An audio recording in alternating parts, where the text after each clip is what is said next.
আমার এই বুকের কাছে তোমার মাথা চেপে চুপ করে কেন বসে থাকতাম। ভাই রে ভাই, এ কি বললেন শ্রাবন্তী? প্রথমবার অন্তরঙ্গ দৃশ্যে আপ্লুত হয়েছেন তিনি। শুধু চুমু খেয়ে যে প্রেম নিবেদন হয় তা নয়, নেচে গিয়েও একটা প্রেমের মুহূর্ত বোনা যায়, এমনটা বললেন শ্রাবন্তী। সম্প্রতি মুক্তি পাওয়া নতুন 2 সিনেমায় শ্রাবন্তীকে ভিন্নভাবে আবিষ্কার করেছে দর্শক। এই সিনেমায় আইটেম গান ও অন্তরঙ্গ দৃশ্যে দেখা যাবে শ্রাবন্তীকে। আরি ও আমার বস 2 ছবিতে আকর্ষণের কেন্দ্রে রয়েছে শ্রাবন্তী।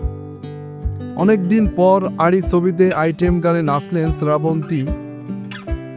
ইতিমধ্যেই শ্রাবন্তীর ডাকাত পড়েছে গান আলোচিত হয়েছে সামাজিক যোগাযোগ মাধ্যমে।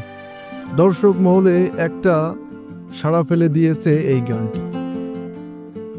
পাশাপাশি আমার বস ছবিতে শ্রাবন্তী ধরা দিলেন আরও সাহসী দৃশ্যে। অভিনেতা শিবপ্রসাদ মুখোপাধ্যায়ের ছবিতে শ্রাবন্তীর অন্তরঙ্গ মুহূর্ত নিয়ে আলোচনা হচ্ছে অনেক।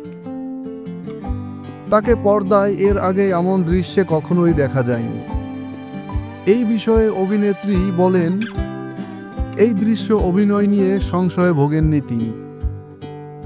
আমার বস ছবির মালাচন্দন গানটিতে শ্রাবন্তী ও শিবপ্রসাদের ঘনিষ্ঠ দৃশ্য রয়েছে।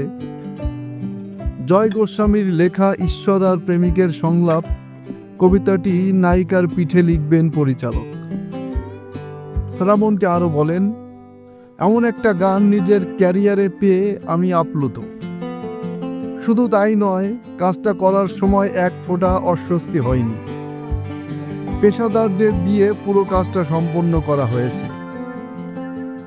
চুমু খেয়েই যে প্রেম নিবেদন হয় তা নয়, এভাবেও একটা প্রেমের মুহূর্ত বোনা যায়। তার জন্য শিবুদাদের গোটা টিমকে কুর্নিশ। তার উপর জয় গোস্বামীর কবিতা কি আর বলবো, অসাধারণ এক মুহূর্ত তৈরি করে। সব মিলিয়ে এবছর শ্রাবন্তীকে দেখা যাবে অন্যরকম একটা ক্যারেক্টারে, যে দৃশ্যে তাকে আগে কখনোই দেখা যায়নি।